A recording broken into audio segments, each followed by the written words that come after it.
55% of how you show up for somebody else in their brain is visual. 38% is the tone of your voice, and only 7% of the words that you use. Yet everybody who comes to me only cares about the words. Most founders make this mistake. Forbes Riley. She's the queen of pitching, a best-selling author, TV host, entrepreneur, and pitch expert who has generated over $2.5 billion in product sales. There's never been an inventor who pitched their own product. In fact, they sucked at pitching. You know why?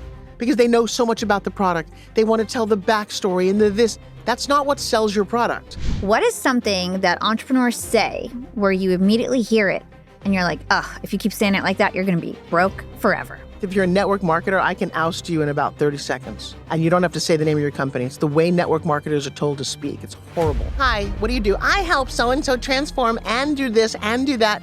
You missed the point. Mm-hmm. The point of the what do you do at a networking event is I don't really care what you do. I care what you...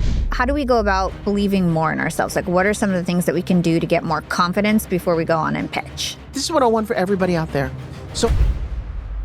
Forbes, welcome to Young and Profiting Podcast. I'm very excited to be here. I flew all the way to Austin just to talk to you and be here for your audience. I am so honored that you came out here, and I'm so excited to talk to you about pitching. You are the pitch queen. I've got the crown and everything. Yeah. And I have the new book about it. So apparently you do. I am the You've queen got of all pitch. the pitch secrets, and us young and profiters, we want to find those out. So my first question to you is, what is something that entrepreneurs say where you immediately hear it and you're like, if you keep saying it like that, you're going to be broke forever? As an entrepreneur, having now trained people every single week, over 200,000 of them for 6 years, you open your mouth and I can tell you don't know what you're doing. You say words like actually, basically, like, and everyone does these words. They play small. When I ask somebody, so let me ask you, what do you do? What do you say?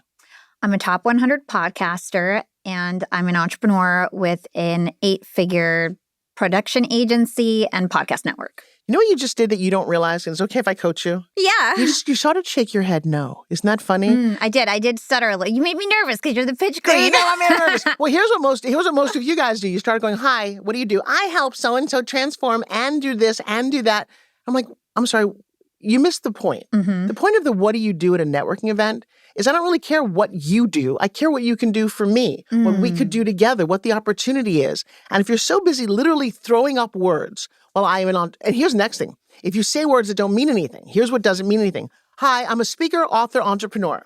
Yeah. Did I say anything? No. You don't know what I wrote, what I speak about, or what business I built.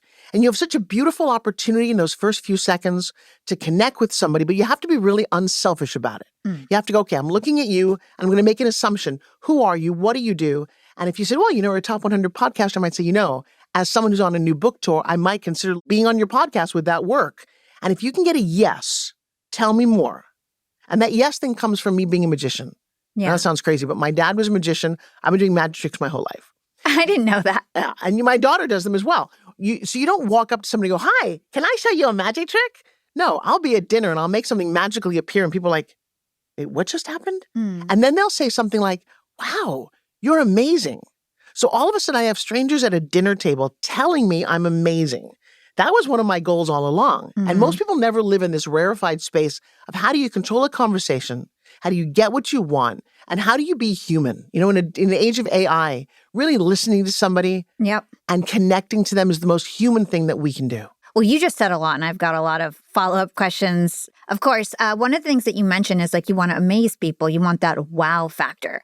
If we've got a business that's not necessarily very exciting, for me, podcasting, I think, is like a really exciting space. It's easy to get excited about it and get people energized about that topic. But if you're a bookkeeper or, you've got some boring business like a recruitment company, how do you make it exciting? A second. Let's not call bookkeepers and recruitment people boring. They're liable to go, what did she say?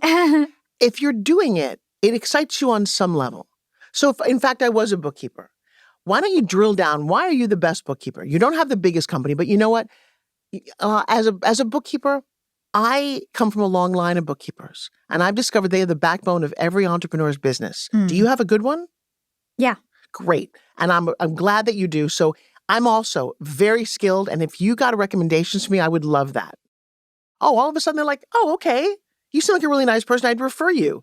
But you had the moment where you call to action. And I do think there's something very exciting about what everybody does. Now, it may not be a right fit for us, but you're always out there. If you're networking, you're pitching for some reason. Ask me what I do. What do you do? I own a dog walking company. And you know what? I take puppies like yours. You're so busy, right? Is your little baby loved on when you're not home? No, he's sad. Oh, guys, I've got a whole crew of young people that I've trained. Your dog's he's gonna love you because during the day he won't be lonely anymore. All of a sudden, that sounds like the greatest job in the world. Yeah. The other thing I do is I have a fitness company. I don't know if you know that. And so when people ask me what I do, ask me again. What do you do?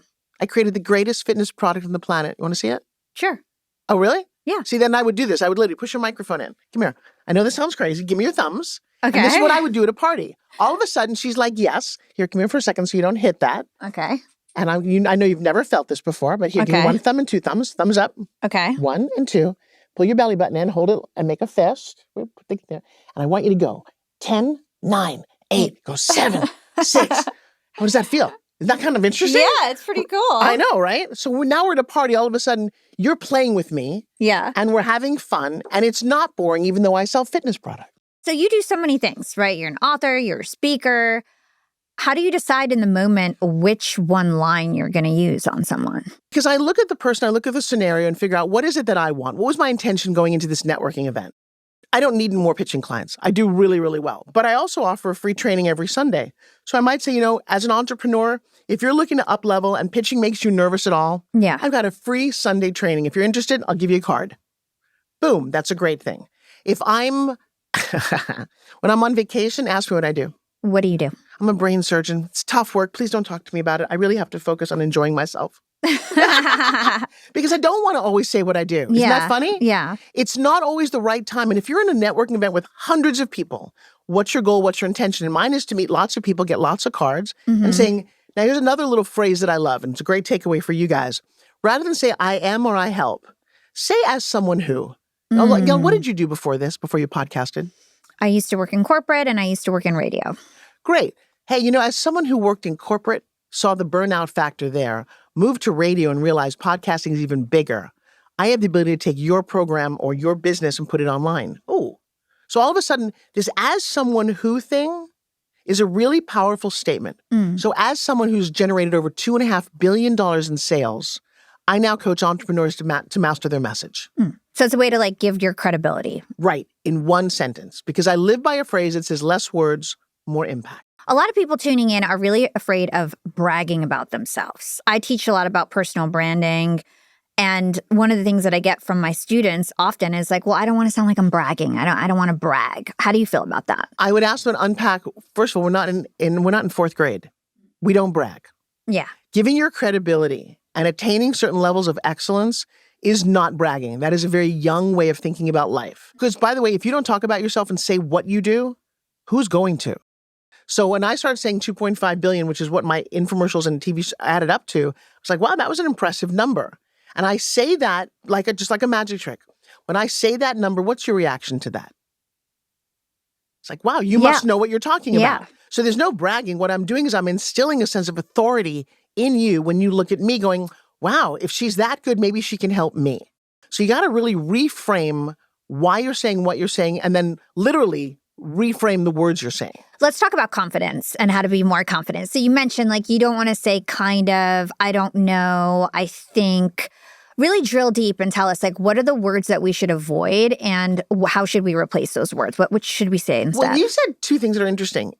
You said, what is confidence, do you think? What is confidence? I think confidence is competence, being an expert and really knowing your stuff and believing in yourself. Right. So if you go to my book and you go to letter B, because every word is a letter, B is belief. And inside of belief is the word lie. And so there's a thing, when you first start out, you are not that successful. You don't have 1,000 hours to be an expert. You have all these reasons to believe that you're an imposter. I would love everyone to just take a breath and go, look, you have to build the illusion to achieve the dream.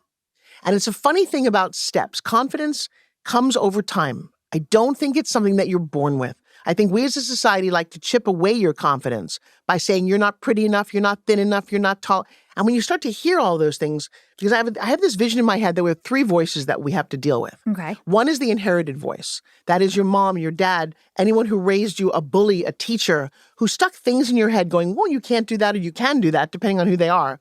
But it's usually the negative ones people hold on to. Then there's the other voice. This is the 4-year-old voice. This is the one that's going to protect you. So they said, I can't do it, so we're not going to be able to do it. And then you find evidence to prove you can't do it. And it's this voice that's protecting you, but keeps you playing small, literally playing small, because it's safer to play small. And then there's the future voice. And this voice whispers going, you can do it. Go dance like no one's watching. Start that business. The problem is, which one are most people listening to? The loudest voice, the historical voice that's not serving them. And so one of the ways to get better and more confident is to take those risks, is to jump off a cliff and build a parachute on the way down, and to firmly believe that life happens for you, not to you. There are going to be really bad times. Yeah. If you choose to live this life fully, you're going to experience massive heartbreak, pain, death, and what I've learned is that when you're down in those times, it's when you just pull yourself up by the bootstraps and go, look, it's my movie. And in every movie, doesn't the hero go through some really bad stuff? Yeah. The question it gives is, you character. right. The question is, do you learn from it? What do you learn? And take a moment to go, wow, don't want to experience that again. Yeah. What did I learn? I meet a lot of young entrepreneurs that are like really sold on like some specific outcome. And like they really want some specific business or dream to work, even though it's not necessarily working. So for me, for example, I wanted to be a singer, and I was a great singer my whole life, and I recorded albums and like really took it seriously until one day, or through my experiences, I started experiencing radio, and I realized I can have a very similar outcome if I go the radio podcasting route. And it would be easier to achieve. And I thought that I could, achieve something big in that space rather than keep trying to do singing when nothing was really working out for me. And it worked. I became a top 100 podcaster. I have my dream company, and I kind of switched the outcome. You wanted to be an actress, and you did a lot of acting. She's going there, isn't she? Yeah. Yes. You had a very successful acting career, but ultimately you sort of pivoted, right? Oh, I didn't sort of pivot. And this is really interesting. Yeah. I loved acting. Acting was all that I wanted to do. In fact, you guys can see a movie I just played the bad girl in called Black Creek. It's on Amazon Prime and Apple TV right now because I'm not giving up the dream. But it's all I wanted to do, and two things happened. One, the story goes that I went to an audition, sell me the pen moment, and I got a very lucrative, interesting job to pitch products when that was not even a job description. And Body by Jake had created this network for cable television, and I went on to sell 1,500 different products. We sold that network for $500 million in 1993. That really worked. And I hadn't given up my acting career at the time. I was still balancing everything. And I was convinced in my naivete that you really could ride two horses in different directions and be just fine.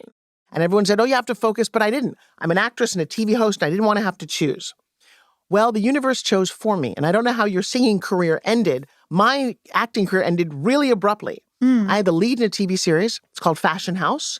And if you go to YouTube, you can see the pilot. I was really good in this. I was the slightly bitchy, cranky Devil Wears Prada with all of these beautiful models. And it was 65 one-hour episodes. I don't think I could have been happier. I had two little 3-year-olds. I got the dream job. We shoot the pilot, and Now, two things happened. One, we all had a big meeting with the Fox executives.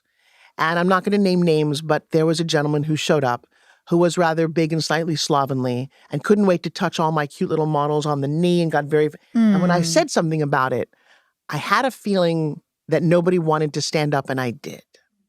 And I could feel the energy, something shifted. A couple of days later, I get a call going, hey, we love you and you did really well, but we're going to give your role... Your name is not famous enough to bank the whole series on. We're going to give this role to Bo Derek. Oh, man. And Bo Derek, as wonderful as she is, she's not a strong, that kind of a female character. Yeah. Well-known actress, and she ended up playing the role. You can see it. And I'm not quite sure if it's that I stood up for myself and all the other women on the set, or that was, in fact, my name wasn't famous enough. And I was so sad. I was shattered. Yeah. And then I went into my agent's office, a guy that I'd fought so hard to get to. It was an A- agent, but really powerful. And he looks at me and he says, we're going to let you go. And I'm like, Go? Where am I going? And then, they play this cards, and I don't think it was the truth as I'm hearing it later years. He said, oh, you're already 40, you've got 2 kids. It's kind of old in Hollywood. and my son's taking over the business. He doesn't want anyone over the age of 20. Good luck to you. Oh my gosh. Now, I don't know if the people from the network called him and said, look, we're not going to have her around. But I walked out of the door and I said to myself, and I had a little conversation with the guy upstairs, and I'm like, I'm not going to act for a while, aren't I? I said, okay. My marriage was falling apart at the moment because I'd raised a little boy from South Central who was murdered. And my husband and I both took it was very hard. It's hard to overcome that. And he's the father of both my children. And I picked up my babies. I left Los Angeles, went all the way to Florida where HSN was, where I was beginning to grow to me, it was my side hustle, selling products on TV. It was never the thing I wanted. It was the thing that I did anyway. Yeah. And I got down there. And the irony is that's when I developed my own fitness product for the first time. I'd always sold other people's products. Yeah. You know, one of the things about pitching that you really should get good at, most founders make this mistake. They cannot wait to have their own product, my own course, my own training. I went through trauma. I'm now a life coach. Well, back up for a second. There's never been an inventor of a company that I worked with who pitched their own product. In fact, they sucked at pitching. You know why? Because they know so much about the product. They want to tell the backstory and this. That's not what sells your product. And so I was brought in. In fact, if you look in the book here, I hosted 197 infomercials, some of them to the tune of hundreds of millions of dollars. And what these represent is I am the original influencer. It's like yeah, you are. Right. All of those companies came to me to be the spokesperson for their product. Oh, that's such an interesting reframe. I didn't think about it that way. And we shot infomercials and I would take them on home shopping and your product became my livelihood. Yeah. That's what influencers do. Well, there was nobody doing that back then, especially as women when I started in that industry. And so it was fascinating to think, stop pitching your own product, learn how to pitch first. And it's easier to pitch something that you're not emotionally attached to. So I got really good at pitching because they weren't my products. I just looked at the product and I came up with a formula that I'm happy to share with you in a minute. But there was a moment when I realized that I wasn't going to get to act for a while. I also said I love doing theater. I've done Broadway. I've done Lily Tomlin let me do her one-woman show. I've had the most blessed, and I'm talented enough to do those things. I love this. But I thought, in theater, you go to work at like 6 o'clock and you don't come home till 11:30. I wanted my 2 beautiful babies. Are you a mom? Not yet, no. I'm going to tell you, the coolest thing I ever did, and I didn't have them until I was 42. And I found myself making a deal with myself. I said, look, you need to tuck these little ones into bed every night. It's not a nanny's job. If you said you wanted them this much, enjoy them to no end. And I haven't been back on stage in a play in 23 years. And I'm thinking, Broadway show? I could do this. Don't you feel fulfilled because you're still using very similar skills that you would have used as an actress? Yes and no. Speaking has done that for me.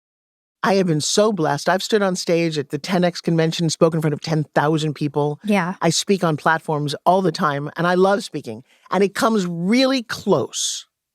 You get your ideas out. You get to stand up there and speak. I'm about ready to do my 3rd TEDx. Wow. But it's not, there's something about acting, I got to tell you, this is not quite like singing, is it? When you get up and you perform something that's yours, I am going to look very much forward to fulfilling a little bit more of the acting bug for me. It mattered so much when I went through so many traumatic times in my life. Yeah. But I have a very fulfilled life. I wouldn't trade the journey for anything. Yeah. But you mentioned earlier about your entrepreneurs. Let's get real. Yeah. There is no destination. Yeah. You don't win. When my daughter came downstairs during COVID, she was 17 years old. She had already been online. She did a drop shipping business, and she was working with some of my celebrity friends behind the scenes, building their YouTube channels, building their online presence. I had no idea. And she said, Mom, let's start a business. Because when COVID hit, everything slowed down for me. And I'm like, start a business? Could you just get an A in English? That's all I wanted. Yeah. And she's like, Mom, I've been coding and I've been doing a lot of this, and I already have a bank account. And she showed me a 6-figure bank account. I'm like, she's 17. I'm like, where did you get this money? She said, Mom, you're the only one who doesn't believe in me. Oh. I said, no, that's not true, baby girl. I believe in you more than anything, but I'm also the only one who's responsible for you getting an A in English and graduating high school. Yeah. And we sat in a room for 3 weeks, and we put together the very first webinar I ever did. Do you remember those days, like in the early 2020, you and I were talking about Clubhouse? Yeah. And the world was just kind of different, right? Yep. And I'd always looked at my funnel account, and I always had 0. I made pretty funnels, but I never launched them. I wasn't really good on the internet. And she said, I'm going to fix all that. First night I do my first webinar, we have 25 people on Zoom. And nobody knew what Zoom was back then. And I created a $1,000 program, 4-week training with me live. using my ultimate pitch formula. I said, guys, I've generated $2.5 billion. I'm going to get you to add a zero to your income. Watch me do this with you. Mm-hmm. And the next morning, I called my daughter because I looked at our account and I had to say, what does the K stand for? She said, what do you mean, Mommy? I said, well, it's always said zero. Now it says 25K. What's the K? She's like, Mom, you made $25,000 last night. I'm like, well, we did what? Then we did it for 4 consecutive weeks with just 25 people in each class. And all of a sudden, we had a 6-figure business in 4 weeks. Amazing. 9 months later, got our first 2 Comma Club award. And 2 weeks ago, I got a notification. We just got our 10 million 2 Comma Club award. Wow. A 17-year-old and a 60-year-old who couldn't figure out the internet. So my goal in coming on here and talking to you guys is that to offer this crazy level of inspiration, because we really did it. Yeah. I grew up with nothing. I've created millions in my career, billions in my career. I didn't give it to my daughter. I made her have to go out and fight for it. Mm-hmm. She did, and now we're writing the most amazing story. You've come so far and you've done so much, and you're such an inspiration to young women. And I'm just so proud of everything that you've accomplished. I'm going to get really emotional. You know, you saying that means the world. Oh. And I'm going to start to cry, not all kidding aside. It has been such a long, slightly painful journey. A lot of nights where I just cried to sleep in the pillow and going, what am I supposed to be doing here? Yeah. And so to everybody who is struggling, I would make a list of what you want. Mm-hmm. I would surround yourself with people who are positive thinkers. You got to kick the negative people out. I don't care if they're your mom or your spouse, but you got to get rid of the garbage because it just clutters your head. Yeah. Find amazing mentors. Listen to uplifting podcasts, which I do all the time, because you get to meet a lot of people very quickly and hear their stories and learn from their stories. Mm-hmm. Because there was a time, I remember when I first met Tony Robbins many years ago, and he talked about modeling. Yep. I was like, how do you model somebody if you don't know their real story? Well, now with YouTube, you get to go into people's homes. You can see, Vogue does that. They take you into people's closets. Mm-hmm. You can model anyone that you want so you don't feel alone. And when I started, my mentors weren't real. Yeah. My mentors were Jane Fonda, Barbara Walters. I just looked at their careers and thought, okay, connect the dots. What did they do? What didn't they do? But nowadays, you guys, you have an instant roadmap. Yeah. You can Google any of us and find our histories, our books, our Instagram. There's so many ways to do it that I never had access to. But to have a beautiful young woman with a hit podcast be proud of me means the world. Well, you got there also by pitching yourself, right? You weren't afraid of asking for what you wanted. A great story that I came across in your book was when you basically asked Elena Cardone if you could join the 10X stage. I'd love for you to tell us that story. Well, so that's a great story. I'll reframe that a little bit. I have a thing called elevator pitch. I would get very nervous when I would meet new people and throw up on them. Ask me what I do. I'm like, oh, well, I'm an actress and a TV host, and I'm getting very excited. I want to do it. Blah, blah, blah, blah. And I would leave because I'd see their eyes go. And I'm like, what did I just do? Yeah. And then there's another little famous goofy story I have. George Clooney, many, many years ago, he was standing at a party when I first got to LA, and I walked into this party, and he was just, and I remember standing there. I don't drink. And so I walk into a party, and I'm like, starstruck. And I'm like, and I couldn't say anything. I couldn't move. I didn't do anything. And then I realized every girl that he dated ended up on Dancing with the Stars. Like, damn, I just should have said hello. That's a fun example of missed opportunities that I had. So I created this elevator pitch, and it's a very step-by-step system to allow people who are shy or introverted or just confused about how to position themselves to say hi. Yeah. And so I had heard about Grant Cardone. He was supposed to speak on a platform with me, and he didn't show up for this. And I thought, I need to, this guy seems to be moving and grooving. This was like 2018. And I heard he was going to be in Vegas. I was there, and I tracked him down. I'm in a hallway, and I see him at the very end of the hallway with a whole entourage. Now, I've got 20 seconds to put something together. Yeah. Before I give you my answer, and I think this will help everybody else, if somebody that you want to meet is in the elevator with you, who might that be? Who do you want to meet?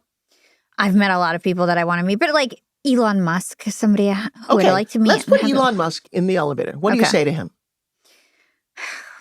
I would invite him on my podcast. But how would you do that? So you're standing next to him, you got 20 seconds, go. I would let him know, hey, I have a top 100 podcasts. I've got, millions of entrepreneurs who listen to me every single month, and I'd love to have you on the show so you could share some of your wisdom.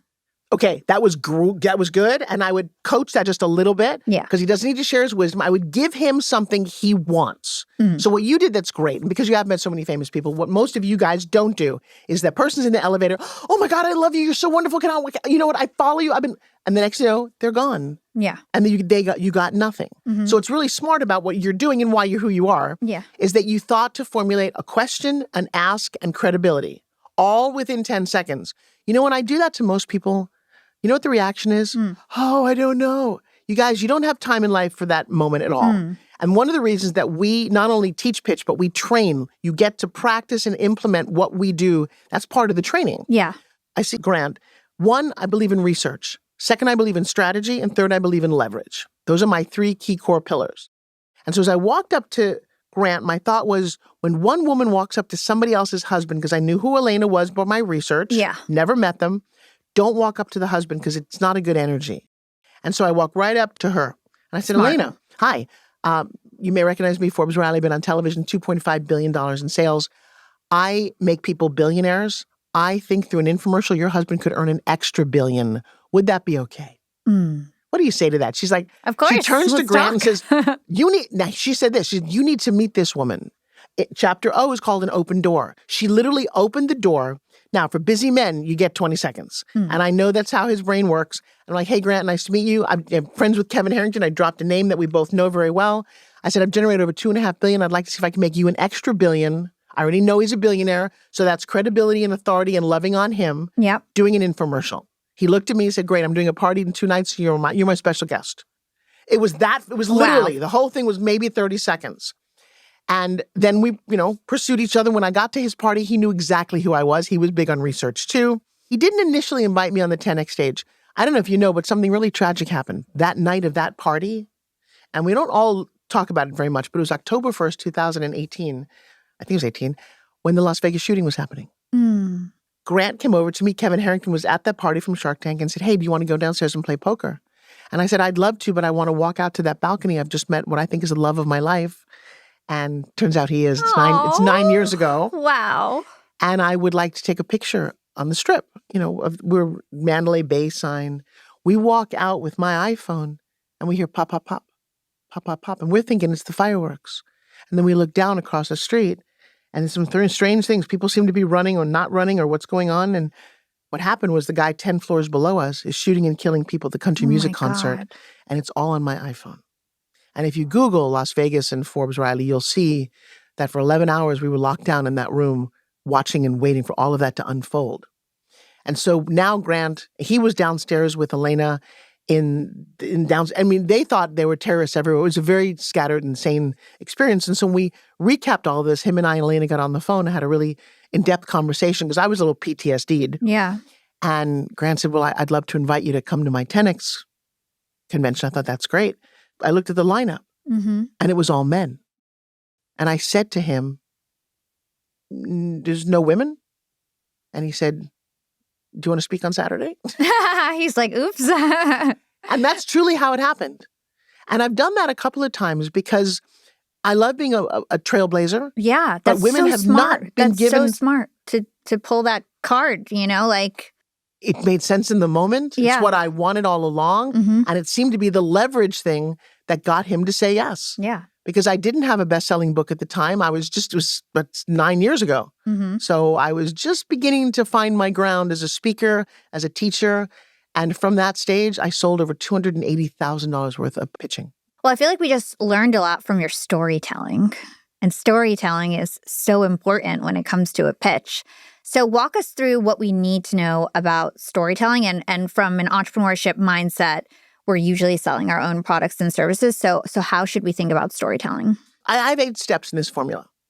One of the steps that's really important. And this is your ultimate pitch My framework? ultimate pitch formula. I'm not going to give it all to you, but I'm going to tease you enough that you're going to want to come. Because I'll tell you what, even if I gave you each one of the steps, it's actionable and implementation that gets you good at it. One of the steps that's really important that no one's allowed to do anymore is assumptions. Are you allowed to make assumptions about people?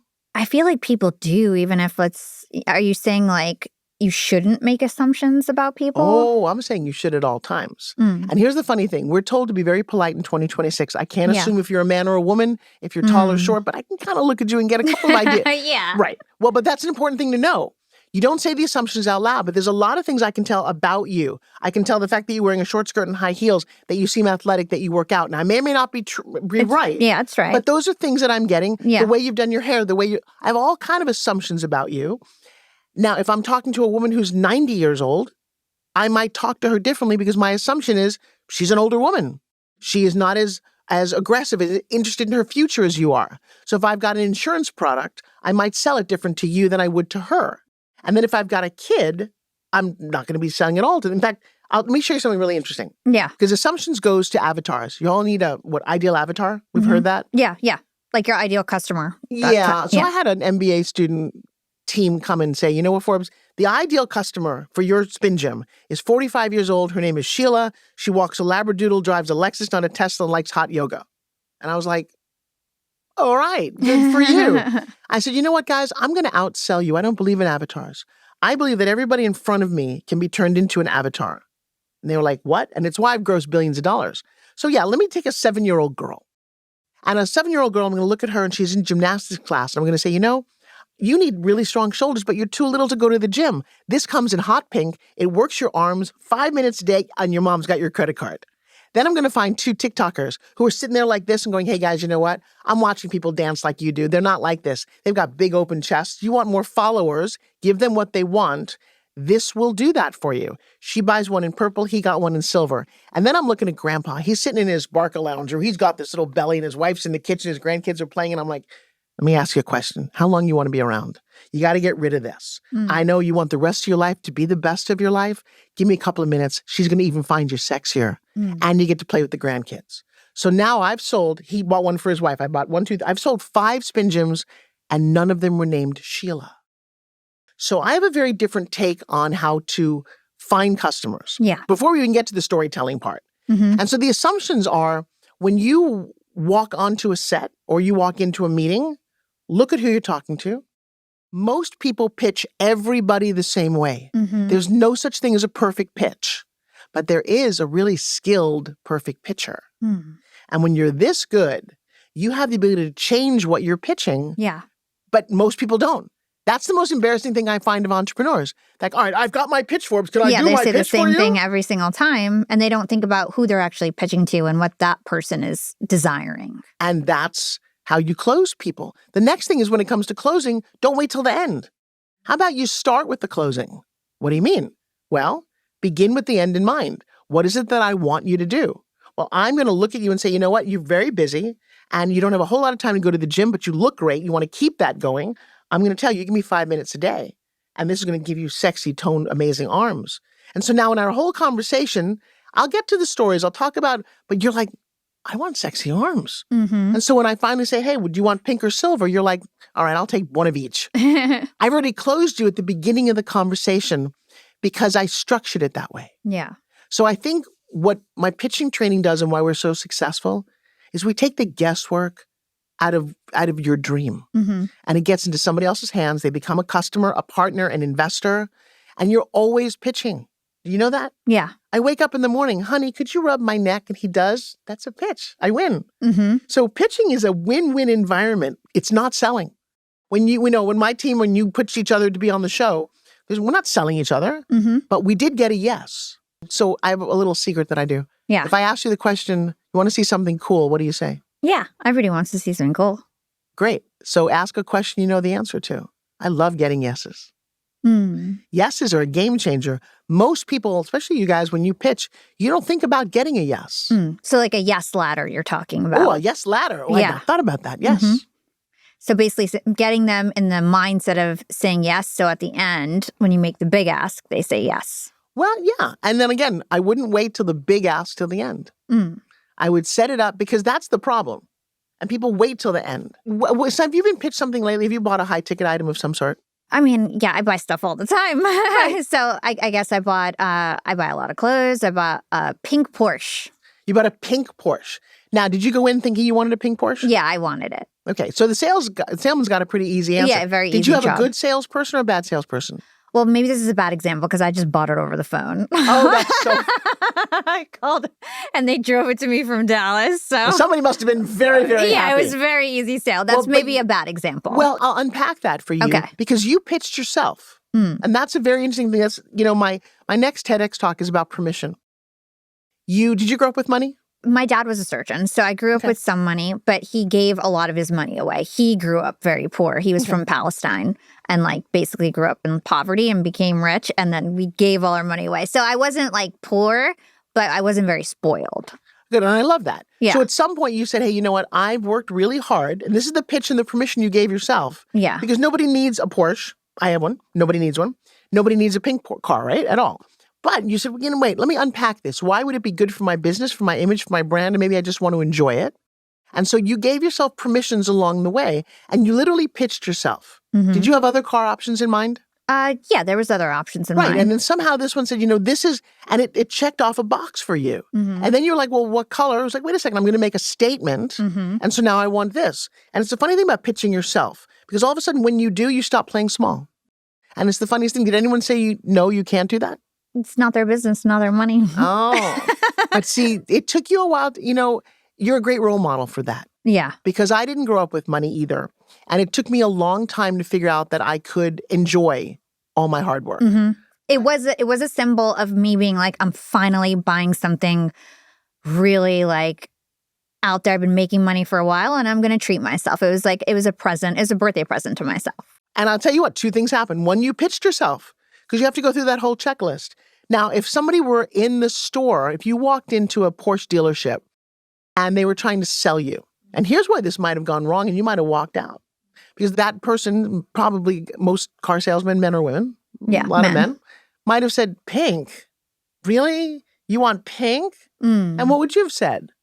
Yeah, pink represents me. I like pink. But notice how he's now not selling you. Isn't that funny? It'd be interesting to see. I almost want to do that as an exercise, to walk into a dealership and to find somebody who's not good at his job, who would probably talk you out of that for all kind of reasons. I've had that happen. Yeah. I walked out going, I'm not buying anything because they're terrible. I don't like him. It's important to actually like the salesperson, right? That's what I was talking about, yes. Yeah. When it comes to likability and being a good... I know you don't call it selling, right? You don't even like calling it selling. No, in fact, I teach that selling and pitching are very different. Yeah. So selling is about having quotas, and selling is the thing. There's sales trainings. There's sales objections. There's getting a transaction and it's done. I don't do that. See, when you are pitching, when you understand the concept the way I present it, you realize that your product, your service, or even your idea is a solution to somebody's problem. Now, that's a different way. I'm not selling you that. Yeah. What I want to do is I want to find out, I've got this product, right? Give me an arbitrary product, any product or a water bottle. A water bottle, okay. A Stanley Cup type thing, yeah. Okay, so let's say I sell a water bottle. Now, this particular water bottle that I've decided to sell, because I only sell things I like, this one has got special insulation. It keeps cold for 24 hours. It keeps hot for 24 hours. So I love that. Now, as I'm thinking about this, what's the biggest problem somebody has to have who wants this bottle? They're dehydrated. Well, one is they're dehydrated, but that's not quite the biggest problem. That means you could just have a glass of any water. Drill down even deeper. Why would you want a container that keeps... Because you travel a lot. Oh, bingo. All right. You're somebody who travels. You're somebody who doesn't like diluted ice cubes in your tea or your soda. Or you're somebody who wants your coffee hot the entire day. So now I've got 3 problems that this would be the answer to. I'm not even going to show you this. I'm going to do what I call a question flip, which is step number 2. And go, Hala, let me ask you a question. You travel a lot, right? Yeah. Do you love hot coffee? Yes. Doesn't it really annoy you after 20 minutes and it's lukewarm and you don't have a microwave? Yes, and you're getting me to say yes. Aren't I, though? What if I told you I've got the newest Himalayan rock-embedded insulation? Keeps cold, ice cold, 24 hours. Hot, 20. You can put this in your bag. You can go out to the tennis court, and it's like water from a freezer. That's how cold it is. I'd love that. You'd love it. I made a sale for a product I haven't even made yet. But isn't that funny? All I did, it's a very specific technique, you guys. It's got nothing to do with your product or service, which is why I said in the beginning that as a founder, you're so close to this that you want to start telling stories and stuff.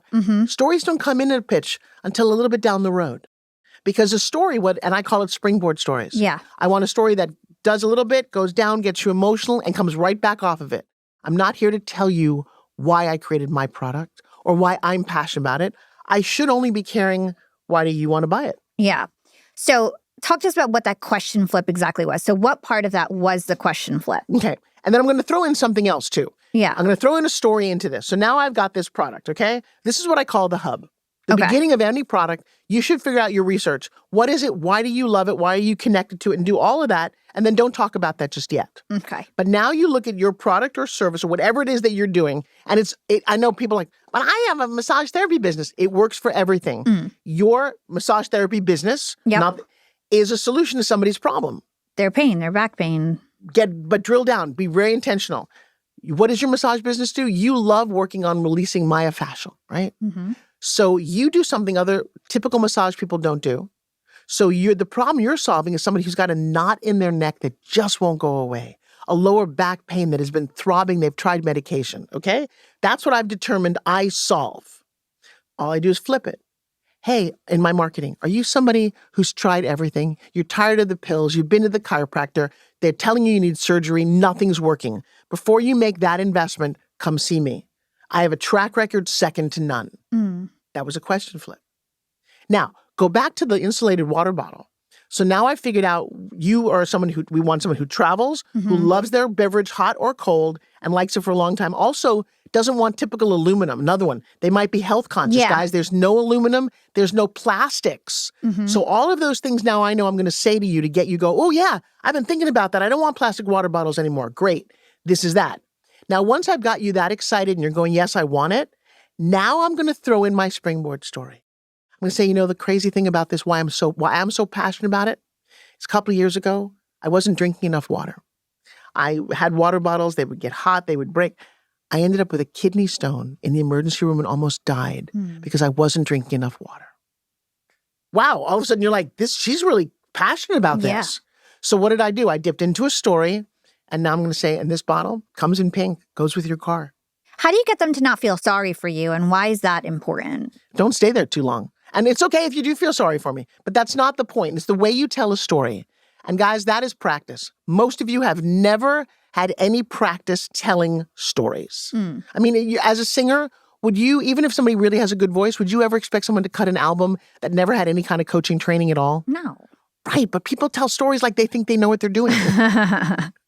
By the way, you know that come the holidays and you sit around the table and people tell stories that have no ending or no point. Yeah. I firmly say to every one of my students, every story has a point and every point has a story. Some people are so bad at I always tell my sister, like, what's the point of your story? Well, because they weren't trained to tell stories. Yeah. People think because they can just talk. Now, here's a funny thing. I give speeches all over the world. My formula applies to speech giving as well. Because before I'm ready to go, I know what the speech is. I know what I want to be talking about. We agreed on the topic. But here's a phenomenon. Who am I talking to? When I walk into an arena, and I usually show up the night before, I want to know, is it men or women or young or old or successful or not? All of those indicators, I'm going to go back and reframe my entire speech based on what I think that audience wants to hear.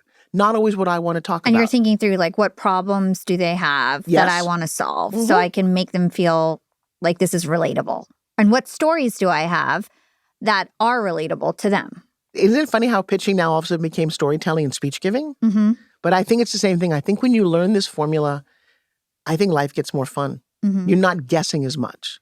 Now, for a lot of founders, like, for instance, I have a podcast network and I get people sponsorships. And the reason why I do that is because I was really good at getting myself sponsorships. So I've got this social proof and credibility. And when I'm pitching people, just me telling my story or explaining how much I make on my podcast and comparing that to what they're making, I feel like they start to trust me more because they're like, okay, she's done it herself. Right. What's the importance, or how should we go about talking about what we've already done for ourselves? Okay, so that goes back to the whole bragging thing. Give me a name of a sponsor, kind of a sponsor. Shopify, Indeed, LinkedIn. Okay, so Shopify. Why would Shopify want a sponsor? So the first thing I would think about is I would do my research. I learn all about Shopify. I have a Shopify platform and I love it. But you have to figure out, okay, what is it, why is it, and what is it looking for? And so when you conclude, give me one thing you think Shopify is looking for. They want audiences with new founders, like people who want to start businesses. I love that. So they're looking for audiences with new founders. The question is, when you're doing your podcast or somebody, are you attracting those kind of people for them? And based on your age and the kind of guests that you've got and the credibility and the numbers you have, I would lay all that out And when I went to Shopify, I would say, guys, you know what? Because you're only there to help them. You do want to talk about you, but not until they want you. So, hey, I know that it would help build your platform if you had young founders who are starting companies that really haven't really, begun yet. Funny thing, my audience is made up of those people. And why do they like me? Because I'm young and I'm fresh. I've had these 10 guests on. We've done these numbers. And then we have another little piece of the formula called FEBIT. Oh. Feature benefit. Okay. And most people just list feature, feature, feature. They don't tie it to anything. So if I say this water bottle that I was talking about before is pink, it insulates, and it sells for $19.99, you're like, okay. But now there's benefits to those things. If I just list the benefits, you're like, okay. But watch what happens if I do feature benefit. Hey, this water bottle comes in pink. I heard you got a Porsche. It's going to look great in your car. That's yes. This keeps drinks hot for 24 hours. And I promise you, that's going to solve the problem of you having to constantly get up and go to the coffee maker. So feature benefit equals a yes. You get 3 yeses. You don't have to wait till the end to sell somebody. They're already sold. Yeah. And I don't know if you've ever experienced this, but when you do this formula well enough, halfway through what you think your pitch is, the other person is like, okay, I'm ready. They're already ready. Yeah, I usually don't have to. That's what selling is. Selling is, well, I wait to the very end and then I give you the big boom. Don't do that. Yeah. People want what I have long before. In fact, the crazy thing about Spin Gym, I say very few words. People put it in their hands like you did. They start to feel it and they sell me. They literally like, oh my God, I can feel this. How much does this cost? Where can I get it? Yep, that's exactly what they say. That's the craziest thing. So I don't feel like I'm selling at all. When you got a solution to somebody's problem, they want it. Why wouldn't they? So when I was asking that question, I was more alluding to, so I've got a podcast network. I recruit podcasters. Okay. When I was reading your book, one of the things that really was eye-opening to me, people want to know that the person they're buying from has done it before. It does help in certain cases, yes. It does help. So for me, I was thinking, okay, in the beginning of my pitch, I'm going to let people know how much money I make on my podcast because I feel like it should inspire them and trust me more because I've done it myself. Where usually maybe they'll find out later on, but I don't really tell them hey, I make $2 million a year in sponsorships or whatever. Well, so if you started with as someone who, talking to Shopify, hey Shopify, as somebody who's generating $2 million a year just from my podcast alone, I'm now blah, blah. You say it like it's not even a thing. You know what they just heard? She makes $2 million on her podcast? We should seriously take her seriously. Yeah. So that as someone who, without putting a lot of energy on it, allows you to state your credibility and not sound like you're bragging. I love that tip. It's just a fact. I love that tip.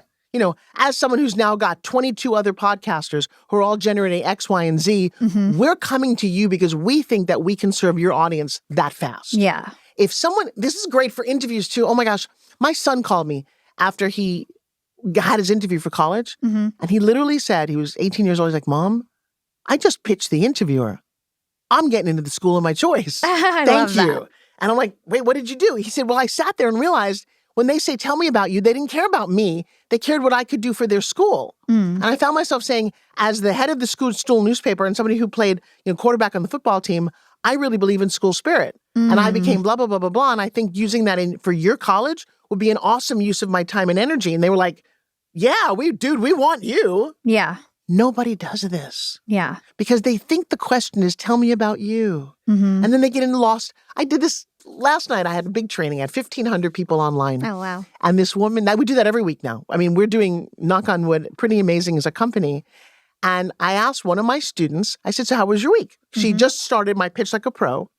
And I was hoping that she would tie the conversation to her pitch challenge.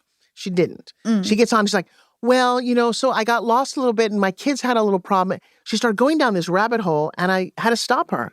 I'm like, I asked you about your weekend, but there's 1,500 people listening who don't know you. Yeah. Do you really think they care? Yeah, they don't care. I didn't mean to be rude. And she's like, oh, well, okay, but the end of it was that I pitched so-and-so and I got a free something. And I'm like, that's the part they wanted to hear. Yeah. So before we go on a pitch, there's probably a lot of things that we need to prepare for. First of all, we need to believe in ourselves. Yes. How do we go about believing more in ourselves? What are some of the things that we can do to get more confidence before we go on and pitch? Well, I tell you what, not that I'm going to pitch my book, but I'm going to share something with you. I put so much, by the way, this is not the ultimate pitch formula. That I only teach live. That I teach, this book was, it was brought out in full color, and I'm very excited about that. And I had to fight everybody for this. Nobody wanted to do a book in full color. It's more expensive, and I didn't care. So I make less money per book. What was the point?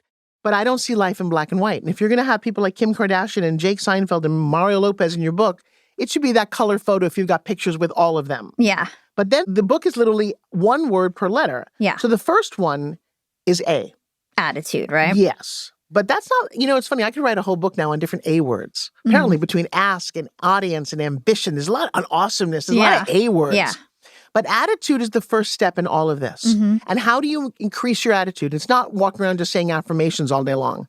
But I put it in here. I literally put an actionable thing about called the PPA, the Positive Pitch Attitude System. Oh, okay. Is a bonus. It's free. I have a lot of free bonuses in here. I invite you to scan this. I have thousands of dollars. I created a school community. We have 2,000 people. We've only been on. Oh, amazing. I only launched this 2 weeks ago, by the way. Wow. 12,000 units sold in the pre-launch. USA Today bestseller. And you go, how did you do that?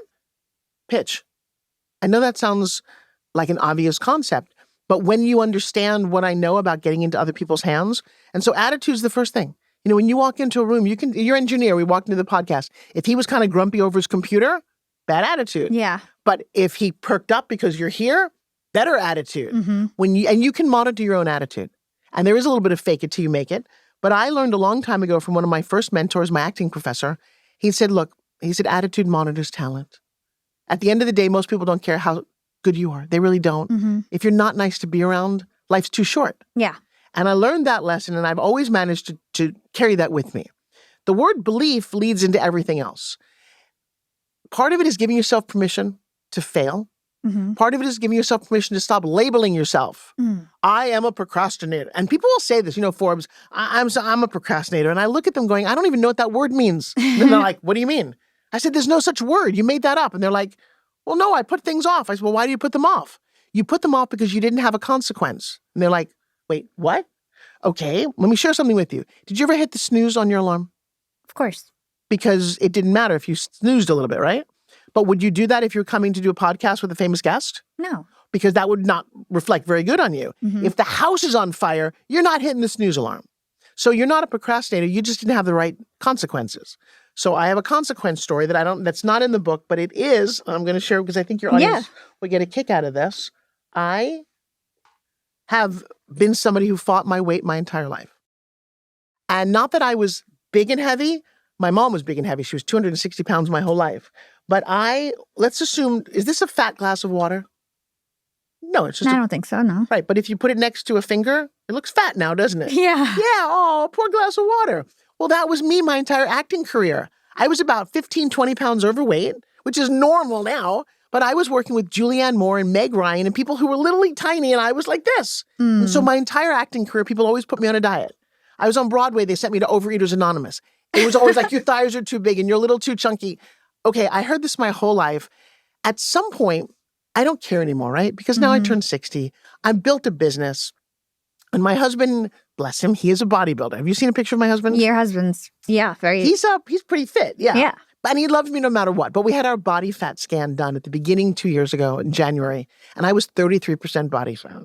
And I crossed over the 60 mark. And I'm like, I don't really care anymore. And I do care, but I didn't.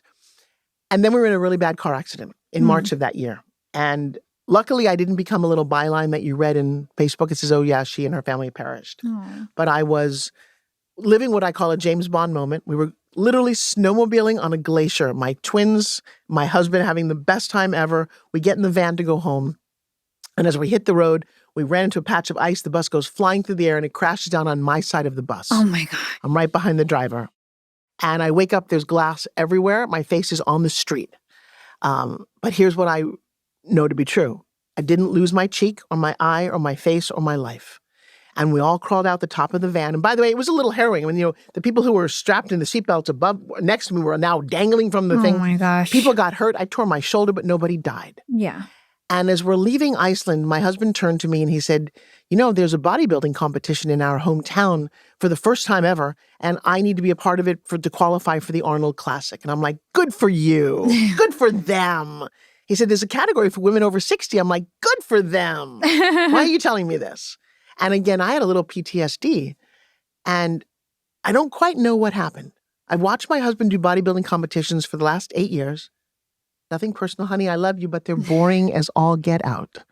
You see, I mean, literally people parade all day long and they only get like a couple of minutes on stage, do your posing and you're done. Took you a year of eating only protein and training every day to get to that moment. And they wear little bikinis. I don't own a bikini because I was molested when I was 15 in a bikini and I just never owned a bikini. So we're flying home and have you ever heard a voice talk to you? Yeah. See, I thought I was crazy. You guys, have you heard voices? So I'm flying home and this little voice says, go for it. I'm like, go for what? Go for it. And I'm like, oh, no. No, you guys, see, I'm 33% body fat. The competition is in 99 days. It was June 29th, and I'm thinking about this in March. And I'm like, and I've never done anything like this. And then we came home, and I found myself, I took a picture of me in my bra and panties in the bathroom. And I looked at the image, and I thought, who's that chunky old lady? And I was really sad. And my husband would ask me to go work out with him every day. And I'm like, honey, I don't have time. I'm building a company.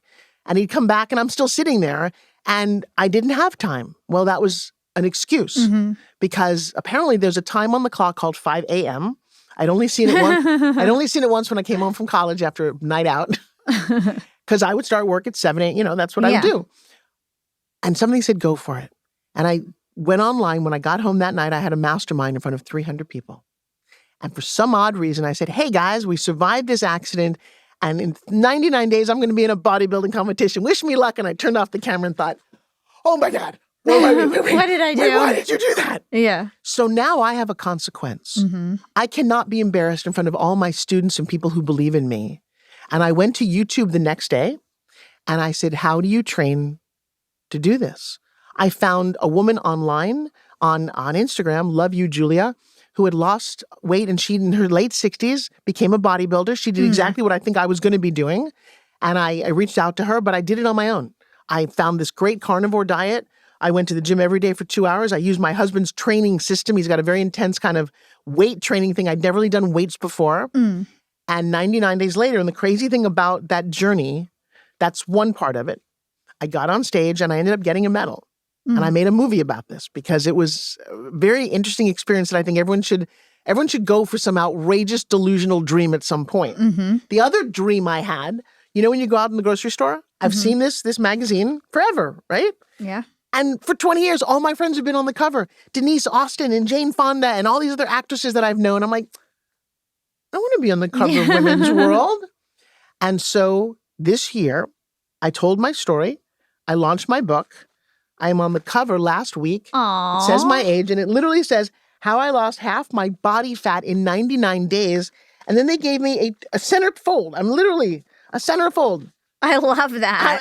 I could not be happier of my story, not my pitching, not my movies, but my weight loss story. So that at 66, I am the fittest I've ever been in my life. That's incredible. Because I set out to have a consequence. If you don't put a consequence on a wish, it's just a dream and you don't achieve it. That's an awesome story. Speaking of, making things solid or real, you often talk about how if you don't write things down, they often don't come to fruition. How do we actually make sure that we execute our goals? So you mentioned one thing, which is make it real, have a consequence, announce it to the world, right? Yeah. What else? Well, okay, so that's the first thing. Decide on something that you want. What's the next thing that you want? What's a real big, hairy, scary dream for you?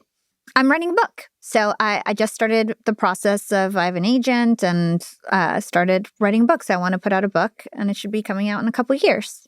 It's going to take a while. Why? Publishers. My agents say it usually takes a year to 2 years. Yeah, that was the part that I couldn't handle, which is why I ended up self-publishing. I did a hybrid self-publishing because I decided that I was going to get this out when I wanted to. Yeah. And I think then I do have a deal to do a book and they just doesn't seem to take that long. But I would really write down what is it that you want from the book. Yeah, for me, it's not necessarily like leads for my business or anything. It's more of like a brand building, and also to honestly get my thoughts really clear, understand my perspective, have original content. I go on podcasts all the time, and I always find like when I have written something down, I do a better job because I have like my clear ideas and messaging that I want to say. So there's a beautiful phenomenon that happens when you take a pen and you put it, or a pencil, and you put it on a piece of paper and you commit words to it. Something is very magical. And I'm going to tell you that whether you believe or not, it's sort of like here, I don't believe in gravity, right? I don't believe in gravity. It works whether I believe in gravity or not. Mm-hmm. So whether you believe that this works or not, I would do it. Through the ages, it has been proven that when you write something down, so one of the things that I would recommend to everybody out there is to write down a list of what you want and to write it to the point that your hand wants to fall off. Because it's not the three, I want to be prettier, I want to be more successful, I want more money. No. Write down all of those things and spend pages writing all the things that you want, ever you wanted. Mm-hmm. And you'd be surprised what comes out of that. So the first time I did this exercise, it was many, many years ago. And what came out was I wrote, I want to inspire somebody every day. I'd never thought about that in my life before. I was an actress. I didn't really need to inspire anybody. But when I wrote that and I looked at it, I thought, well, what does that mean to inspire somebody? And then I took that one sentence and I drilled that down. It means that you have to have something worth talking about. You have to have life experiences. You have to have a mission. When I drilled on that one, it was like, oh, so you just did that. I want to write a book. Now I'd write down all the things you want your book to do. Who do you want to have read the book? What do you want the reaction to be? I will very clearly tell you that I stated this book is a USA Today bestseller. That is hard to get. It's not Amazon bestseller. And my goal next with my next book is a New York Times bestseller. Mm-hmm. That means you've got to have some really profound stories to tell, do great diligence. And when you write a book, for example, you're not writing it for you, you're writing it for the people who are reading it. Mm-hmm. And so that's, even when I wanted my man, okay, are you involved? Yeah. And is it somebody that you wanted? Yeah. But you kind of knew that, right? Did you make a list at all? Yeah, I did make a list because I was really trying to find like my forever person. And so I was very, very picky about the person I would be in the next relationship with. So I did have a list. Isn't that funny? So now she hears voices. She has a list. She's my best student ever. And I'm going to say that this is what I want for everybody out there. So I'd always made lists. I'd always written down things. And this particular time when my husband and I officially split up, which was really challenging for the kids and kind of hard, I spent 10 years without anybody. I made another decision to myself that said, as much as I'd selfishly like to find a partner, I really want to be mom. And so I devoted a number of years to taking them on vacations, and we went to dude ranches and we traveled to China. We did all kinds of crazy things, the three of us, because that was really important. And I will tell you, I'm in business with both my kids. Both my kids really like me. And that was time and energy and investment. I never stopped my career, but I never stopped investing in them. And I did a couple of things that I think every mom should do. One, I never told my kids to go away when I was doing business. So I signed one of my biggest deals in New York City with my daughter playing tic-tac-toe in one hand and signing the contract with the other. And I told the people in the room, I said, look, as much as I love all the things that we're doing, we can make a lot of money together. No matter how much money I have in the bank at the end of my life, you're not going to be in my deathbed. She will, if I do this right. And if I screw it up, I can't not have them there. And that was one of my philosophies on how to make my kids. When I wanted, at one point, oh my gosh, okay, we were at a dude ranch and there were 36 cabins and they were all couples except for me. My kids were playing. We had the best day ever. They go to sleep and I'm sitting there at night in this little rocking chair thinking, I am so unhappy right now. Aww. Why am I so unhappy? And I realized I was just really lonely. Yeah. My daughter said to me, Mom, don't we make you happy? I'm like, oh, you guys make me happier than you'll ever know. But you are so little, you don't realize that as an adult, you don't want to go to, I didn't want to go to bed alone anymore. I wanted that partner with me. And so I began to make this forever list. And it was very in-depth to the point where I wrote down some of the things I wanted him to say to me. And I wrote, I want someone who, in the morning, looks at me with mascara down my face, my hair all frizzy, my mouth smelling like ass, and says, I love you. Well, I'm going to tell you something. When Joshua did that, I about fell off the bed. I'm lying there one day and Josh was like, come here, kiss me. And I'm like, oh, no, I can't. I got to go scope. And he's like, kiss me, beautiful. And I'm like, oh my God, you did it. Oh, yes. That was literally one of the things I'd looked for. And then the other thing that I'll share with you guys at home, if you look up Joshua Self, S-E-L-F, and yes, that's his real last name. I couldn't believe it because he's really that handsome. He was a fashion model and a Chippendale. He's got all those looks about him. But come on, your last name is Self? Mrs. Self? And I wrote all the things you'd think I wanted. And then I talked to a girlfriend of mine who was also very big into manifesting. And she wrote that she wanted someone who looked like he walked off the cover of a romance novel. And I said, I'm putting that on top. I said, I know I'm 57 years old, but I want someone so beautiful that I melt into his eyes. And that's my man. And I look at him on Instagram and I look at him in person. And it's obviously so much more to him than that. but that's what I wanted. Yeah. And I got it. So the question is, if you could write down what you wanted, did you get everything you wanted? I did. We have something similar. I have a pretty big age gap with my boyfriend right now. Not that big, but 6 years. I'm 6 years older than him. Okay. And so something I wasn't expecting is that my man would be younger than me. Age is not something I actually wrote down. Right. But he turned out to be a great man that I want to spend my life with. And so the age thing didn't really matter. Baby girl, let me tell you something. Mine is 17 years younger. I didn't write down the age thing either. It didn't even dawn on me that I would ever want to be graduating high school on the day that my lover was born. But he said something to me so romantic shortly after we met, and he came out to visit me in Los Angeles, and he rode out on his motorcycle, and I told my daughter, don't ever date someone on a motorcycle. Screwed that one up. Well, because my cousin lost her leg when we were kids. And he shows up on a motorcycle. I'm like, oh, I didn't put that on the list either. Shouldn't ride a motorcycle. He gets off his bike, takes that helmet off, and I'm like, oh my gosh, it's like the Chippendale poster came to life. And I'm such a little girl. And then I realized, okay, Forbes, you're being silly. He's that good looking. He's a player. He only wants to, whatever. He found out who you are. And I had that moment of self-doubt, which is unfortunate that I still am wired that way. But this humility, by the way, is very much real. And he came over and I just looked at him and I said, what are you really doing here? Because if you're here just for the weekend, that'll be okay.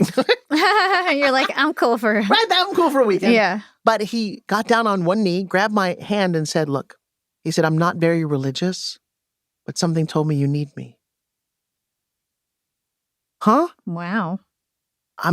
This man is never going anywhere. He is and he wrote on the top of his list, and he wrote a list, he wanted his best friend. And he'd never had that before. And when he found me, we're like crazy buddies and lovers. And then the funny thing, again, by the way, here's the funny thing about a list. You don't have to include everything. You're allowed to be surprised. So I knew that he was a 3D graphic artist. He was a top bodybuilder.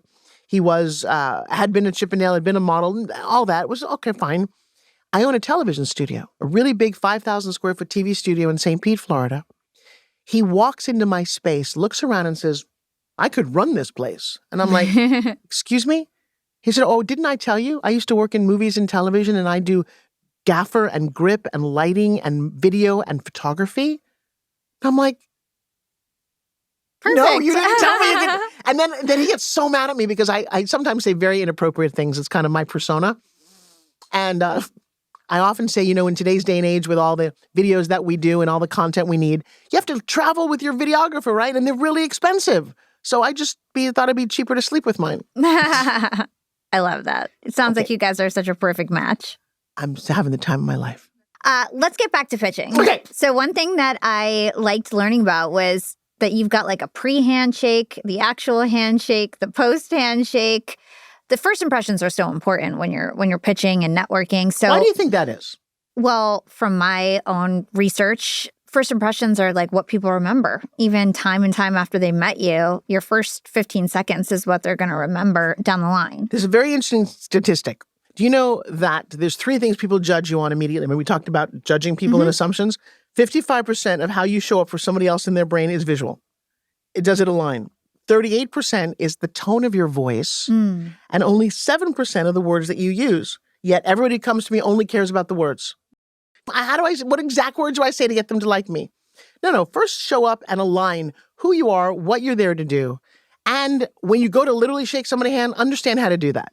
And what do you want from the relationship? I don't think people stop to think, what am I doing here? And you're not going to make a sale when you shake somebody's hand. It doesn't work that way. Because that would be weird. So what do you want? For me, I want a yes. If they're interesting, I want to either do business, find an opportunity to work together, be on their podcast, have them be on mine, whatever the relationship might be. At the end of it, and I have this new cool ring. This ring is literally, I touch somebody's phone and all of my information pops up on your phone. I just got this 2 days ago. And I thought that makes this process easier. And then you have to follow up. So this pre-handshake is you showing up. What's your intention? What do you want to do? Don't sound too salesy either. That's the other thing is even though we're all, I want you to know what I do. Yeah. Let's be human. Hey, what do you do? I'm in this. That's great. Here's what I do, blah, blah, blah. And then keep talking. When you meet me, don't walk up to me and give me your pitch. I don't want your pitch. Isn't that funny? It's because your pitch isn't a thing. Unless somebody, maybe you're at a BNI meeting or in a Toastmasters and they say to you, would you stand up there for 1 minute and talk about what you do? That's a pitch. Okay. When you're in a pitch contest, that's a pitch. When I just meet you, how many sentences do you think you're willing to listen to before you just stop listening? A couple. Yeah, and even then, it's like, hi, what do you do? If you say you're a life coach, that's cool. But if you say, I'm a life coach who likes to transform women, because as somebody who went through something really traumatic, it's like, oh my God, why are you still talking? Yeah. So I would love people to practice all the things that I teach so that you don't have to do most of them. Does that make sense? Yeah. You understand them. You show up a certain way. I can shake your hand, say a few words, boom, we're into it. And then when you leave the post handshake, follow up with people. I've done an interesting study recently. Do you know that about 85% of people do not follow up at all afterwards? They're intimidated. They don't want to bother the other person. And so this beautiful moment that happened at the networking meeting or during the handshake literally becomes nothing. Yeah, results in nothing. Why are you wasting your time? Yeah. The way that your book is... I love that you really read the book. I got to tell you, this could be the coolest interview I've ever done. Oh, great. I always read the book. So the way that you've actually designed your book is that it's the ABCs and every letter stands for something. And you've got D, demonstrate. Yep. Now, you used to do infomercials, and obviously that's a very visual thing. How can you make this more real for entrepreneurs? Like, how should we demonstrate if we're like on a Zoom call or in person at a meeting? Like how should we actually demonstrate something? Well, I'm going to say the demonstrate does not exist in an intro conversation. Nobody really wants to see your before and after immediately. In the intro conversation, it doesn't. The intro conversation is usually to get somebody very excited, that part of the handshake. When they say these magic words, this is really cool, tell me more. The tell me more is let's book a meeting, let's go to a conference room, let's get on a Zoom. And that is the moment now where you're going to take your pitch to another level because you want something. You want them to enroll, you want them to buy your product, whatever it happens to be. And you want to organize in your world, given your business, given your solution, what makes somebody see the unseeable. So if you're in doing weight loss, it's kind of easy. Hey guys, you know what? Let me show you through 30,000 people before and after. Oh my God, you got 30,000. That's an impressive number. Maybe you only have 2. Then show the 2 that you got, but show the amount. Wow, in 6 weeks, this person went from this to this. Can you imagine, great words to use, that happens for you? Yeah. Oh, well, that's interesting. And I'm going to tell you at every moment, if you can recalibrate why you're talking, and I love getting these from people. Well, I just started my business. That's great. You know what you say to somebody? As someone who just started, I did this on my own, and it worked. And now I'm looking for 10 women to go through this and maybe at a reduced rate. Now, if you're someone who's been in business for 20 years, you have the 30,000 examples. But what is a demonstration? A demonstration can be, how fast can I sell your home? Well, that would be maybe some statistics. Guys, I had 100 clients last year. 94 of them sold their home for exactly what they wanted, 3% higher, and the other 3% fell off. Wow, I'm in business with a realtor who can do 90%? Yeah. What I'm going to say is demonstrating is having facts behind the myth. Most people say words like, well, it's just an incredible product. It's just amazing, and I love it. Those 3 words don't say anything. In a pitch, credibility is really important. What makes somebody say yes to you? So if you can demonstrate by showing a statistic, by showing a photo, by showing a before and after of anything, you win. Yeah. And in infomercials, I learned this, it's like cutting my teeth in elementary school, is that if you could show a stain remover, all you have to do is say, look, there's a red stain, spray this new, pat it and it's gone. You don't have to say anything else. So one of the problems is people over-explain what they do.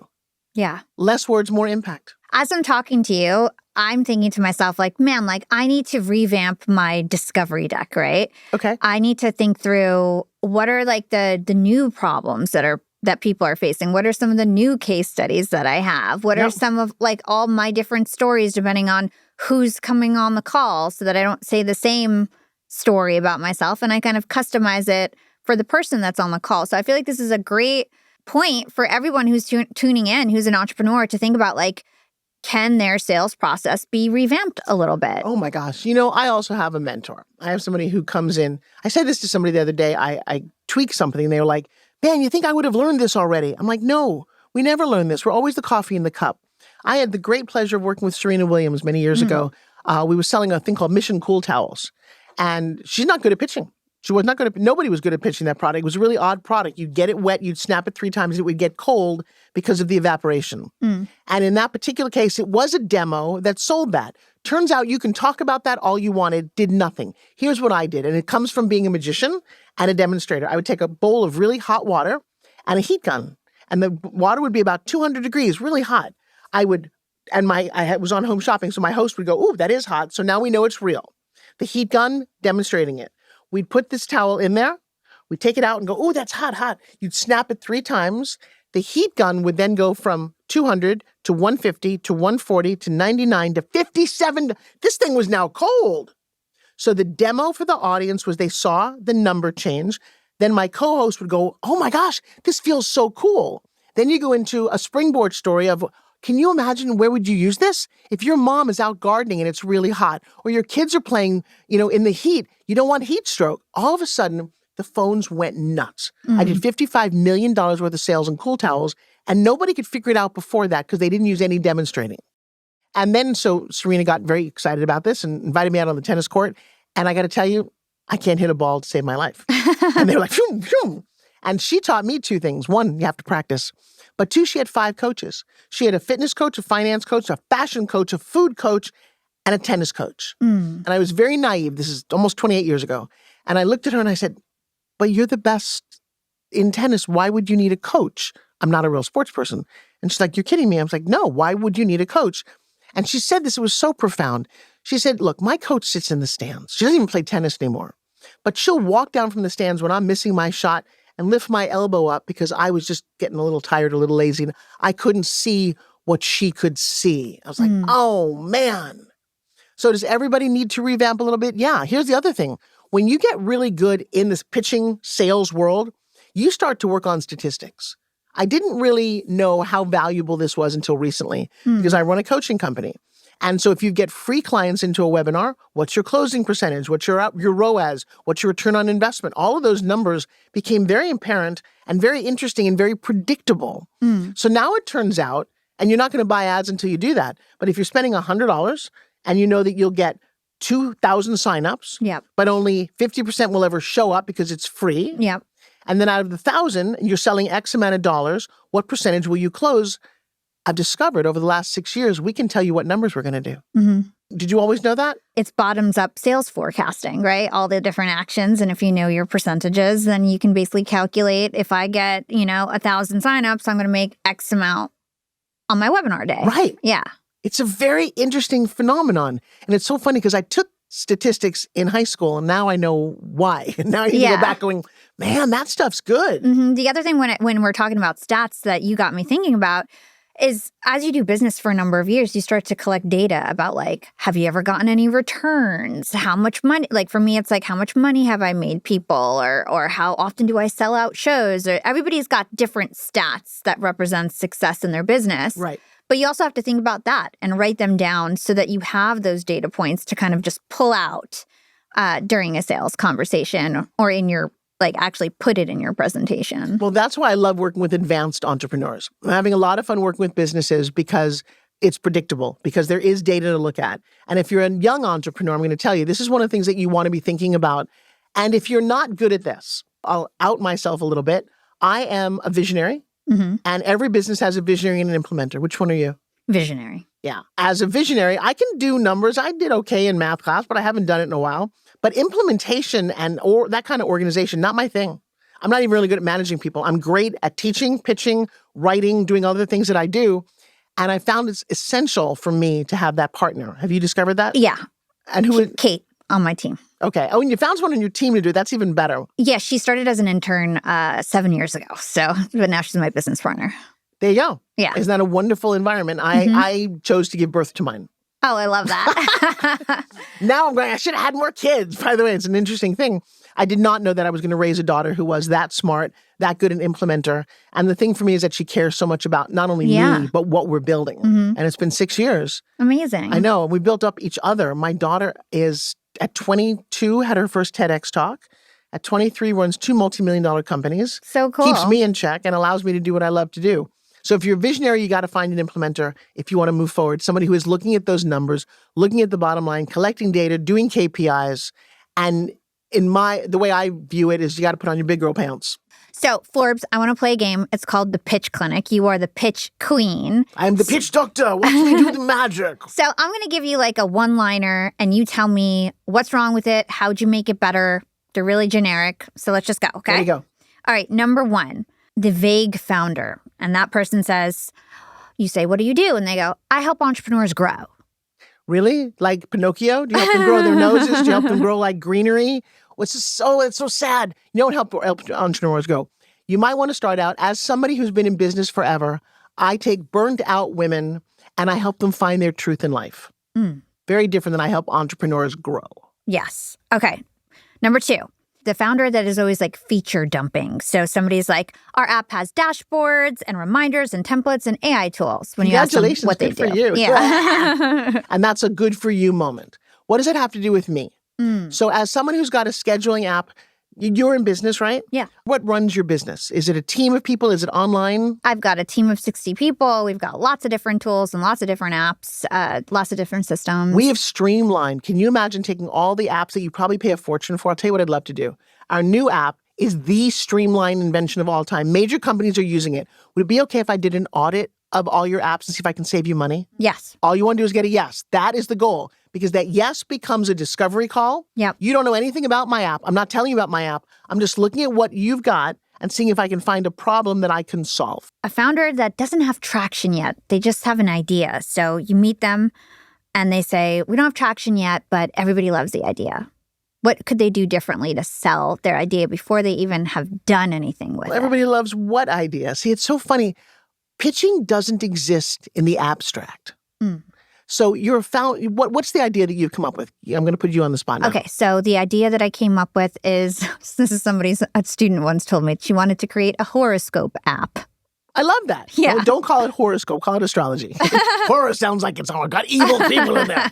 It's an astrology app. Great. Then I would ask her, what does it do? What's in the market? See, this is where the formula comes in. What's already in the market that you're competing with? And here's another thing about competition. When people say to me, I don't have any competition, number 1, they're lying. And number 2, they're naive. Yeah. You want competition. Can you imagine that a company opens across the street from McDonald's, the all-time hamburger, milkshake, and french fry mecca? Well, Burger King did just that. Yeah. Why do they exist on the same street corner? Well, because Burger King looked at the first one and said, you know what? You do A, B, and C. I'm going to do flame broiled, not grilled, so it's less fat.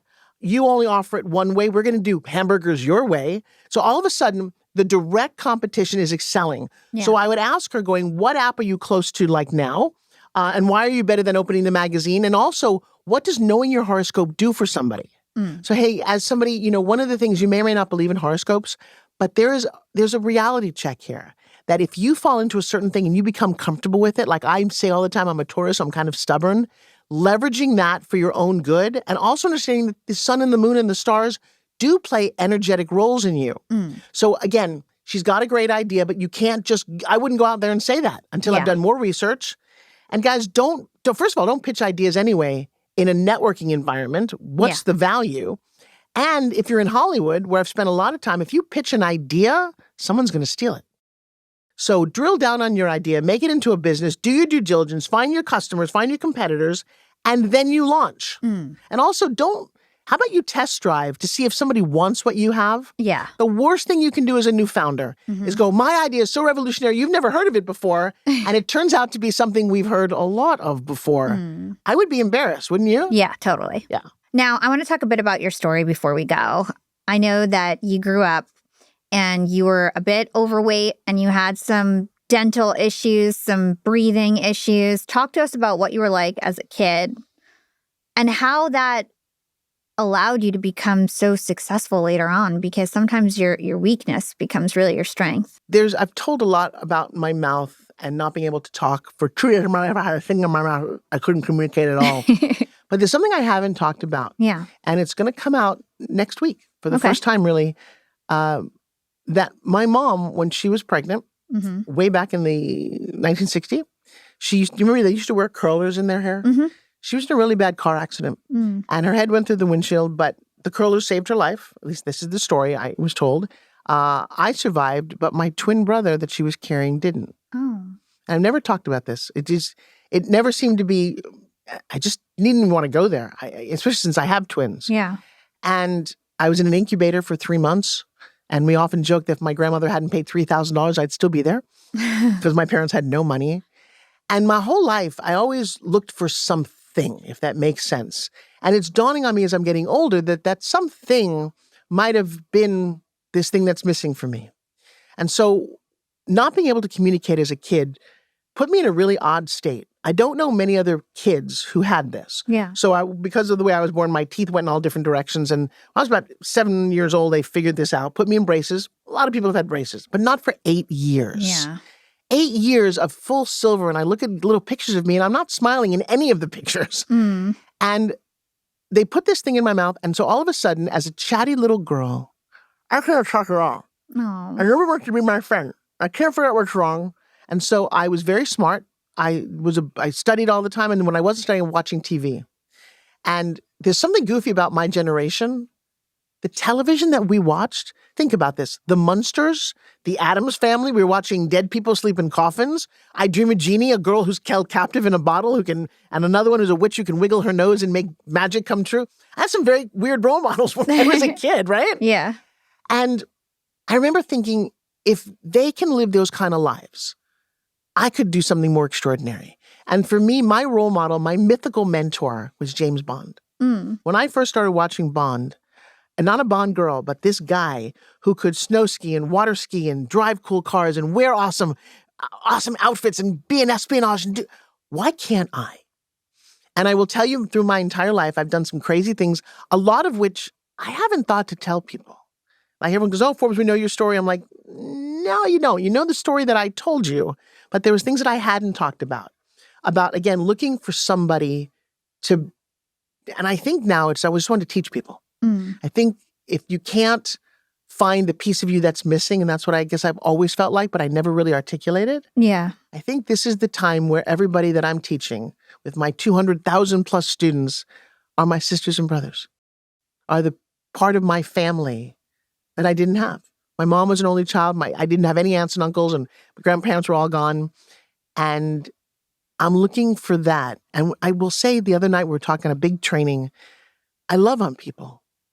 And I'm not quite sure who your mentors were, but a lot of the standard mentors are men. Motivational speakers were all men to a certain point. And I just realized that with this part of my life, I want it to be about the feminine energy, the nurturing mom, the loving sister, the best friend.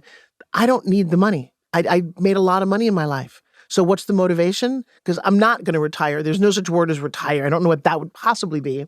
If you've got a mission, if you've got a reason for being here, and I would advise all of you to find that. And it could be your grandkids. It doesn't have to be some big thing. But maybe you've done something in your life that is worth writing about, that is worth pitching about, that is worth helping other people. And doesn't have to be your motivation, but it certainly is mine. Yeah. I'm excited for you to call me and wish me a happy 100th birthday. Well, Forbes, I end my show with 2 questions I ask all of my guests. The first one is, what is one actionable thing our young and profiters can do today to become more profitable tomorrow? www.pitchsecretsbook.com.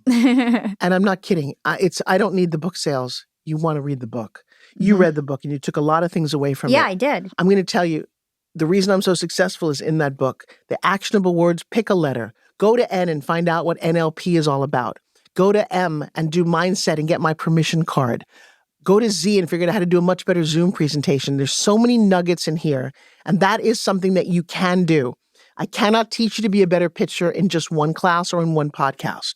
I can give you the formula. I can teach you the formula. You're going to want to practice it. And just truly understand that there is no such thing as an overnight success. Cakes take how many minutes to bake at a certain temperature with the best ingredients? If you screw any of those up, you've got nothing. And what about those, you were saying you do like weekly webinars? How does somebody get involved with that? You know, everything is Pitch Secrets. So pitchsecretstraining.com is a free 2-hour training that I do every single Sunday. I've been doing it for 6 years. I have over 380 episodes. Wow. And I take people from around the world. And here's a crazy thing about being in our world. You know, you can be part in today's day and age of different communities for different things. Yeah. In our community, we love on people. We're very passionate about that we're supportive. If you need something in our world, I have a beautifully large, free Facebook group that people come in and just get support, get help, get loved on. And I think that's an important thing to do. But keeping in mind that we're not a charity, we are business. Yeah. And I'm here because you want to have that great dress, eat that nice meal, have a vacation, buy presents, have a roof, and pay your car payments. So stop giving away your stuff for free. Come and learn that there's a level of self-esteem that we teach people. We work on clarity and confidence in your messaging, and you're going to want all of that. And I don't need to be the only mentor you have, but I promise you there's a level of expertise that's come with my life story that I just want to wash over people. And I'm finding, this is a funny thing. We didn't talk about School of Hard Knocks. Yeah.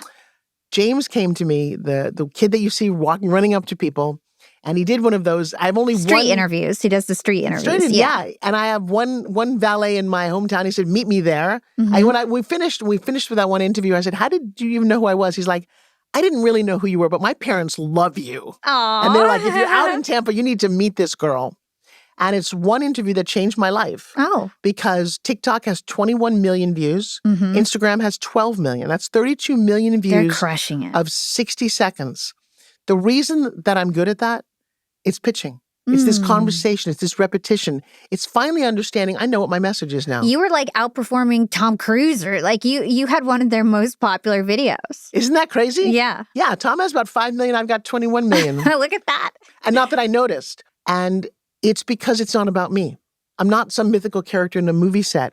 I'm a young girl who grew up with no money, whose dad was in the hospital for 3 years when I was a kid, who just decided that my life was going to be worth it. Yeah. I was going to make it matter, and I was going to do what I could to help other people, and it's exploded. Who knew the word pitch? When I started, people would say, "Ew, that's like a used car salesman." I'm like, no, you guys, it's how you get someone else to say yes. It's how you get someone to go to the movie of your choice or the dinner or ask someone to marry you.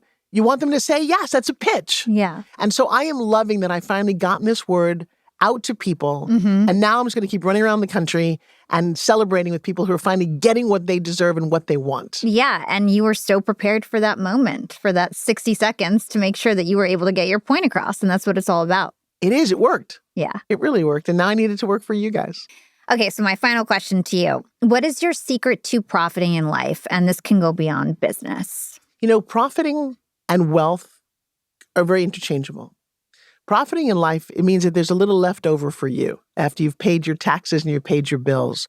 That's the good stuff. That's the time in your life when you get to go get a massage, when you walk on the beach in Bora Bora with your beautiful man and go, no matter what I've done in life, I love you, you love me, I feel special. I do think that profiting in yourself is a bit of self-care. I watch some of my friends who didn't do what I've done. I've biohacked my whole life. I've been doing saunas and massage and red light therapy and eating crazy foods and doing peptides. And I could go down the list of all the modalities. I lived in an ashram for a while. I ate vegetarian. I ate vegan. I did meditations. I've done chanting. I feel like I stepped up to the buffet of life and just kept tasting all the different foods. And I'm reminded that my little boy, when he was in the back of the car, he was about 9 years old. His name was Riker. He turned to me. He was so sad. He's like, "Mommy," I'm like, "What?" He's like, "All the good ideas have been taken." And I thought, oh, you precious, beautiful boy. I can see how you would think that. There are cars and houses and food and Post-it notes and computers.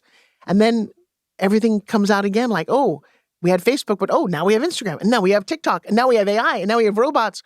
There is no good idea that's taken, which is so important to remember.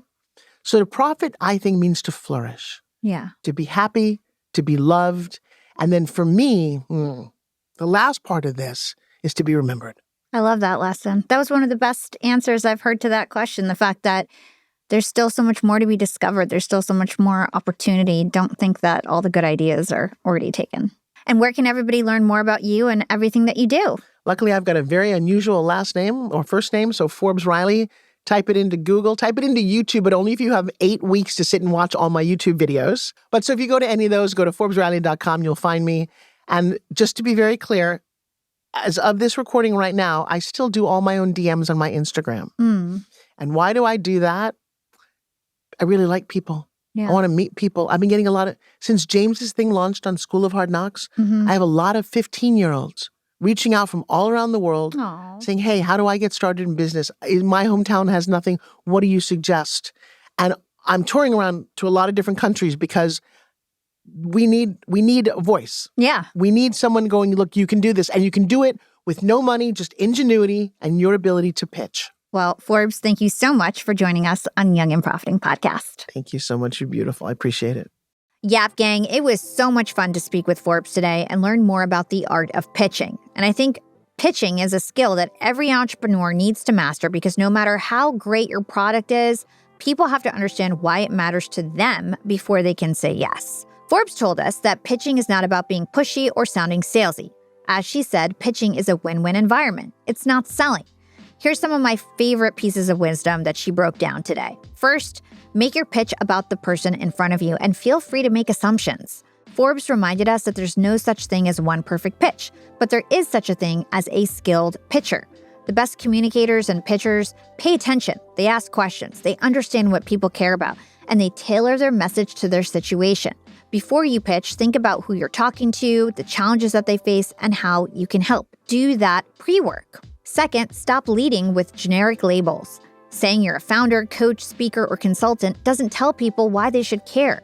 Instead, lead with credibility, context, and the outcome you create. Forbes loves the phrase "as someone who" because it allows you to establish authority naturally while making your experience relevant to the conversation, and it doesn't sound like you're bragging. And finally, use stories with intention. Your story should not become a rambling backstory or a pity party. It should build trust, create emotion, and reinforce the value that you bring. So choose stories that prove a point and bring people back to the solution that you offer. So Yap Fam, here's your challenge. Take a few minutes this week to rethink how you talk about yourself, your one-line pitch. Because the opportunities that change your life or business do not arrive with a warning. They often begin with a single conversation, a 60-second elevator ride, and your ability to communicate your value quickly and clearly may determine whether that door opens or closes. The second thing I want you to do is to rethink your sales process. What presentations do you have? What is your process for calls? And how can you alter what you say in those conversations to pitch more effectively? You've got before and after case studies. You've got more data points. What do you need to do to improve your sales process based on what you learned in this episode? And hey, if you enjoyed this episode, make sure you follow and subscribe to Young and Profiting so you never miss an episode. We'd also love it if you dropped us a review or rating. You can watch all of our interviews on YouTube and Spotify video. You guys can connect with me on social at Yap with Hala on Instagram or on LinkedIn. I'm Hala Taha. If today's conversation inspired you, be sure to check out Forbes' new book, Pitch Secrets A to Z. Until next time, keep learning, keep growing, and keep putting yourself out there. Your next big opportunity may be just one conversation away. This is your host, Hala Taha, aka the Podcast Princess, signing off.